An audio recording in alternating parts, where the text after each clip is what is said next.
Afghanistan is no stranger to tales of myths and legends.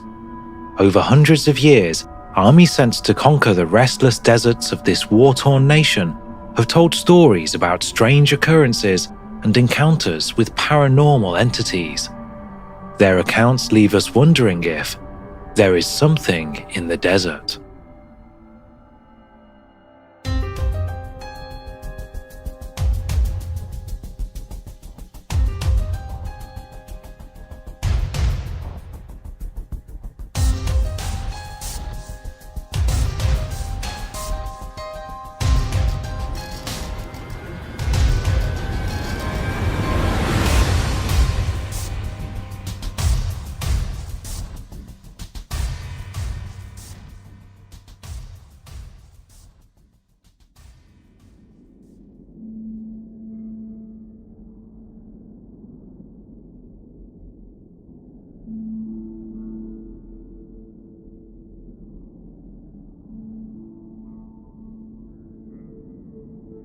For centuries, the barren wastelands and jagged mountain ranges of Afghanistan have been known as the graveyard of empires. Rarely has a nickname been more appropriate, as time and again, the great powers have dispatched mighty armies in attempts to gain control of the region, only to retreat, leaving little more than blood and misery in their wake. From repeated attempts at conquest by her Persian neighbours, to the occupations of the British Empire during the 19th century, and the more recent invasion by the Soviet Union, countless foreign soldiers have lost their lives in this desolate and unforgiving desert landscape. Even between these incursions, the Afghan people have known little in the way of peace, experiencing long periods of civil war and savage dictatorship. In the mid-1990s, the Pashtun tribes of Kandahar united to form the Taliban movement, which relentlessly expanded to eventually control 90% of the country, save for some minor resistance in northeastern areas. Their refusal to assist the United States with the capture of Osama bin Laden in the aftermath of the 9/11 attacks led to yet another foreign invasion and the establishment of an international security force, which remains in place to this day. American personnel returning from service in the region have reported that in addition to defending themselves from internationally backed terror groups and militarized local factions, they have also been subject to attacks from far more mysterious and unearthly opponents. Enemies who do not wield conventional weaponry, but are more than capable of ending the lives of soldiers who have become momentarily distracted or lowered their guard. In 2004, elements of the 3rd Infantry Brigade stationed in Mosul were called into action when the Diamondback Forward Operating Base (FOB) came under attack. One of the soldiers, Jerry Aberdeen, was riding in a Humvee with 2 other infantrymen when they surprised a group of intruders clambering over the base's perimeter wall. The Americans immediately decamped from the vehicle and directed fire at the enemy, killing one and sending the others scrambling back over the top of the metal fencing. As they cautiously approached the downed insurgent, one of Aberdeen's colleagues noticed what seemed to be smoke coming out of the dead man's mouth and waved for the 3 men to keep their distance. As the soldiers watched in horror, a steady stream of black smoke continued to rise up until it formed a roughly humanoid shape. This entity regarded them for a moment with devilish red eyes and a gaping mouth, before it turned away and then dissipated into nothingness. Aberdeen can still not fully explain what it was that he encountered that day. All 3 men described witnessing the same apparition and the feelings of absolute terror and dread that it imbued. By 2008, the American counter-offensive against the Taliban insurgency had advanced deep into the southern Helmand province. A number of FOBs were established from which to conduct defensive patrols. This included a camp named Hassan Abad. One of the sentry posts situated along that base's perimeter would soon become infamous amongst the US Marines for its inexplicable and haunting occurrences. Known to its inhabitants simply as the Rock, the observation position sat in the ruins of an ancient mud fort, rising roughly 20 feet above ground level. In addition to the discovery of ancient remains and relics from the location's past, the occupying forces also unearthed abandoned items of more modern foreign equipment. This soon gave rise to a rumor that a platoon of Russian soldiers had been executed and buried in the fort's remains by the Mujahideen during the Soviet invasion. Within days of their arrival, sentries positioned at the Rock started to report unsettling incidents. Initially, these consisted of minor equipment malfunctions that only resolved themselves when the soldiers retreated back inside the base perimeter. Recently charged batteries in radio handsets and torches would be drained within minutes of arriving at the post, and freshly cleaned weapons would inexplicably jam or misfire. Soon, younger soldiers were asking not to be posted to the position, complaining that at night they were hearing phantom footsteps crunching under the gravel, or moaning and whispering, despite nobody being around. One NCO, Corporal Zolik, actually withdrew from the post, refusing to return. He claimed that he had been there alone when someone had coughed behind him, before whispering something in Russian into his ear. The situation continued to escalate, with some men reporting having been physically assaulted by unseen attackers, so the number of sentries was doubled. Soldiers began to report strange lights moving around in the darkness near their position, with floating orbs of blue light seen to venture in close to them, before shooting off again into the darkness. A few weeks into the events, sentries began seeing shapes and shadows venturing steadily closer to their positions.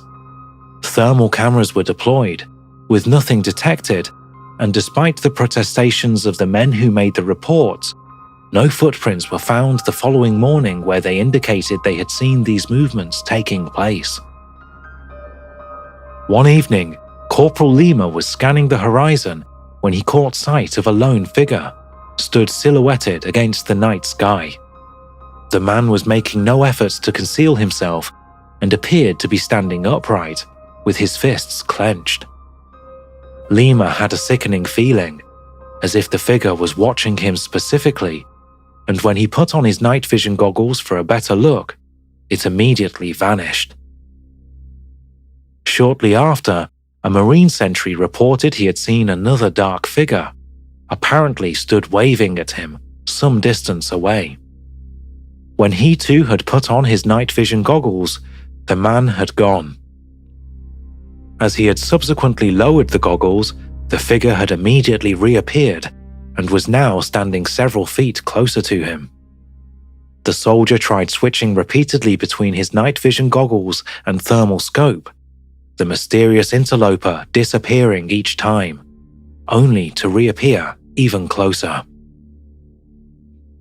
When the approaching figure had closed to about 20 feet, the sentry lost his nerve, letting off a signal flare and raising his carbine to open fire. As the young soldier cautiously ventured forward, he could see no sign of the intruder. Suddenly, there was a whisper in his ear, and he was knocked to the floor by a savage blow to his ribs. Terrified, the guard fled back to base, weapon in hand, and immediately requested a transfer to a new unit. The Hassanabad hauntings are eerily similar to the experiences of the 504th Parachute Infantry Regiment, who were stationed at FOB Salerno in the southeastern Khost province. One of their observation points was located on the site of an old Afghan graveyard, overlooked by two ruined ancient towers. At night, the sentries would be plagued by the ghost of a young Afghan girl, who did not show up on their thermal imaging goggles, but would materialize next to the men, giggling and laughing at them. But as troubling and haunting as these incidents were, They are trifling compared to the terror that an 8-man Special Forces team experienced when they were tasked with extracting a high-value target from a remote village located in the country's mountainous Central Highlands region. They had been camped up on the target location for 2 days when their radio equipment began to inexplicably fail on them. The decision was made on the second night to withdraw a short distance in order to re-establish communications with headquarters. But as the team had begun to hike away from the village, they experienced a low buzzing sensation that gradually increased in volume and pitch until it was completely deafening to them. Unable to effectively move forward or talk to each other, the men were forced to dig in until the mysterious noise eventually subsided. It was then that one of the lookouts spotted a white shape moving slowly towards their position out of the darkness. When the team observed the approaching figure, they were stunned by what they were seeing. Through their night vision goggles, it resembled a male Afghan elder dressed in long flowing white robes, but was not giving off any trace on their thermal imaging scopes. His unblinking eyes looked as if they were glowing a luminous and deep red color, and he seemed to be gliding slightly above the ground, passing through the trees and rocks he encountered as he steadily moved towards where the Special Forces team were concealed.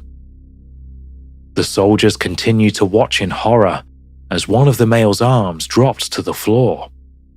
The figure paused to pick up the limb, which melted back into his body as if it was some form of detachable appendage disguised to look like an arm.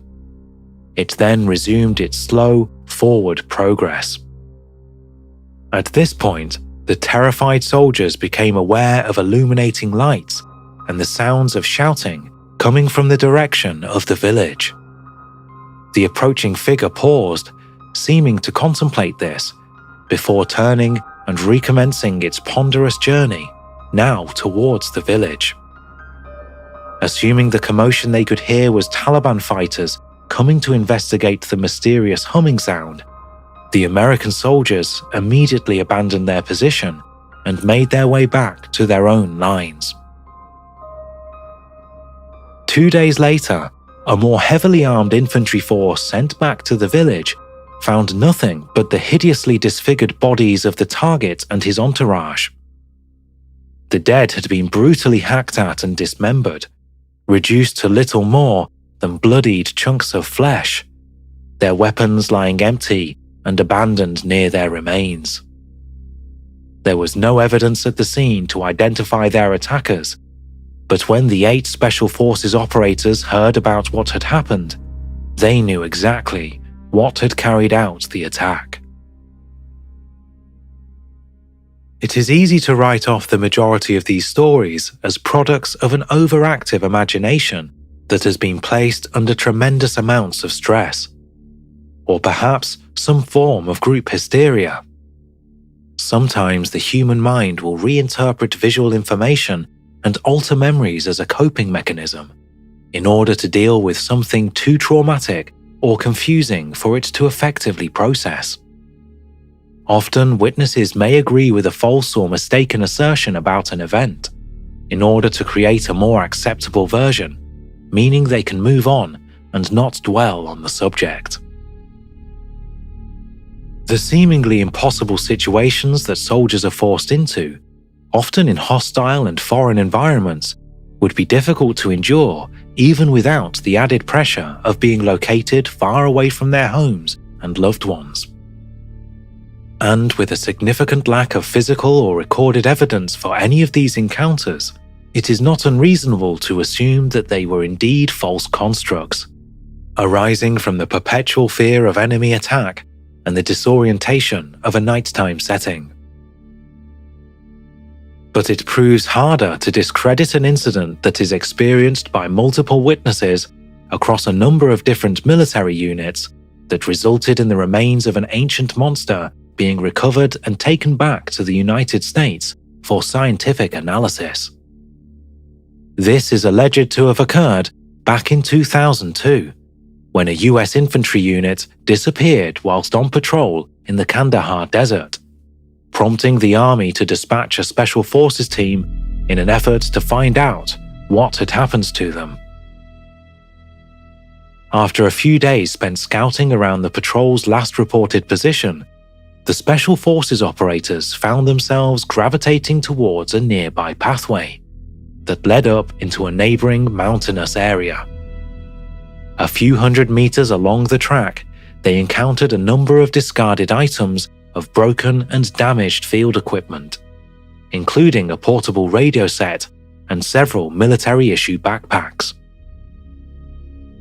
As the American soldiers slowly and deliberately followed a lengthening trail of broken and discarded military hardware, they grimly observed that some of it was flecked with what appeared to be blood. They also began to take note of the growing numbers of spent cartridge casings that were on the ground ahead of them. The winding path eventually led the men to a series of cave entrances, which opened out into an exposed plateau. It was here that they found broken bones and torn uniforms belonging to the men they had been searching for. The team slowly fanned out to take up secure positions around the grim scene, mindful that the enemy might still be nearby. It took no time at all for these suspicions to be realized. There was a flash of movement from one of the cave mouths, and within a heartbeat, the team's leading member was hurled backwards, a crudely fashioned but lengthy wooden spear having penetrated right through his lightweight body armor. For a moment, his comrade stood paralyzed in shock as a guttural and primal roar echoed around them, before something came charging out of the dark opening ahead of them. Their attacker was clad in animal skins, standing 13 foot tall, with shaggy red hair and a thick beard. As the nightmarish creature ran to retrieve its weapon from the body of their dead friend, the team's fear now turned to rage. For the next 30 seconds, each man emptied round after round into the face of their attacker, reloading again and again, until its body finally stopped twitching. As half their number began to retrieve what remained of the dead patrol, the others carried out a closer inspection of the monster they had just killed. In addition to its imposing height and build, the giant had sharpened teeth and 6 digits on each hand. On its feet, it wore further animal skin coverings, and more crude weapons fashioned from unidentifiable bones were attached to its clothing. What sets this tale aside from the others is that the existence of the creature was validated not only by the soldiers who encountered it, but also by those who helped to recover the remains. The body weighed over 500 kilograms and proved difficult to load into the helicopter by the aircrew who were sent to retrieve it. The smell it produced also proved so bad that it almost overwhelmed the pilots of the C-130 cargo plane that was used to transport them back to the USA.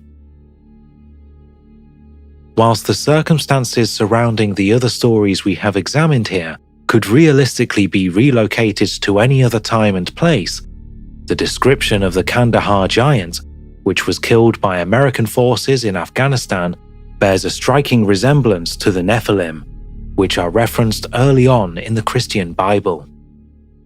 They were a race of demigods, sired by fallen and banished angels who chose to settle on Earth with human partners. The descriptions of Jerry Aberdeen's attacker and some of the entities seen in and around Hassan Abbas also correspond perfectly with the nature of another ancient being, the jinn.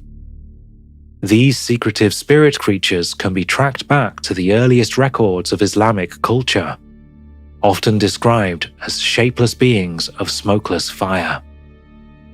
The jinn were playful and mischievous, deriving great pleasure out of dabbling and interfering with the affairs of mankind.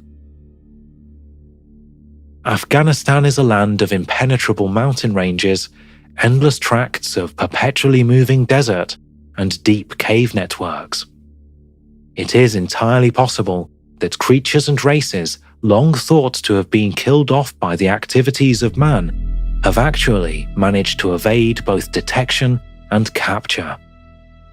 Only in times of extreme and widespread conflict have the warriors of humanity been forced into confrontation with these subjects of myth and legend. Unexpected encounters with them often prove to be both quick and deadly in nature. Much as with previous conflicts, the governments of the United States and other nations have steadfastly refused to comment on any cases where their combatants are alleged to have been involved in paranormal incidents. It is fair to believe this is a tactic they employ in order to invalidate the stories or deter further scrutiny, allowing them to conduct internal evaluations and debriefs of what actually took place. It is easy enough to disbelieve or discredit a lone soldier reporting a supernatural encounter, but when their claims are reinforced with matching accounts from other servicemen and accompanying written testimony, it grows more likely that there is some degree of truth in what they are saying. As mankind continues to venture further out into previously uncharted areas of our world, we are constantly reading reports in the media of new creatures and species being discovered that were previously thought not to exist. If such life forms have been dwelling in the depths of the ocean and underneath the thick canopies of impenetrable rainforests, then why not in the wild and isolated mountain regions of Afghanistan? Maybe one day we'll know for certain.